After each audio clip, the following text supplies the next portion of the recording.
بسم اللہ الرحمن الرحیم۔ واقعہ معراج کو پیش کیا جا رہا ہے۔ واقعہ معراج میں مہمان کا خصوصی تذکرہ ہے۔ آپ صلی اللہ علیہ وآلہ وسلم نے ارشاد فرمایا کہ مہمان کے ساتھ اچھا سلوک کرو، مہمان کو عزت دو، مہمان کے مطابق اس کی خاطر تواضع کرو۔ 1 2 3 دن تک مہمان کے ساتھ مہمانی کا سلوک کیا جائے، اس کے بعد بے شک عام لوگوں کا سلوک کیا جائے کہ مہمان کی لمٹ جو ہے وہ 3 دن تک ہوا کرتی ہے۔ آپ صلی اللہ علیہ وآلہ وسلم نے ارشاد فرمایا کہ میں تم سب سے مہمان کے ساتھ اچھا سلوک کرنے والا ہوں۔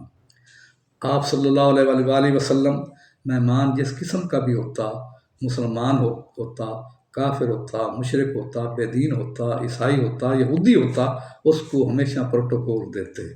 ایک مرتبہ آپ کے ہاں ایک مشرک مہمان آ گیا، آپ نے اس کو پروٹوکول دیا، سارا کھانا پکا سامنے رکھا رات کو، اور وہ کوئی زیادہ ہی بھوکا تھا، وہ سارا ہی کھانا کھا جاتا۔ ازواج مطہرات کو، امہات المومنین کو یہ بات محسوس ہوئی تو آپ نے فرمایا محسوس نہ کرو، حیرت نہ کرو۔ مسلم جو ہوتا ہے نا، وہ ایک آنت سے کھاتا ہے، اور جو کافر ہوتا ہے وہ 7 آنتوں سے کھاتا ہے، لہذا یہ محسوس نہ کرو۔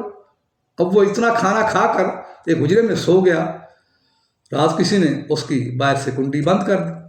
اب رات کو اس کو پکانے کی حاجت ہوتی ہے، کھانا بہت زیادہ کھایا ہوا تھا، اب باہر کا دروازہ بند تھا، اس نے آپ کے بستر کے اوپر ہی وہ پخانہ کر دیا، آپ کے بستر کو غلیظگی سے، گندگی سے، نجاست سے گندا کر دیا۔ آپ صلی اللہ علیہ وسلم جب صبح اٹھتے ہیں نماز کے لیے تو اس کی کنڈی کو کھول دیتے ہیں اور نماز کے لیے تشریف لے جاتے ہیں۔ اس کو موقع ملا شرمندگی سے بچنے کے لیے، وہ وہاں سے نکل جاتا ہے۔ جب مدینے کے اوائل میں پہنچا، اس کو یاد آیا کہ میں تلوار تو وہیں بھول آیا ہوں۔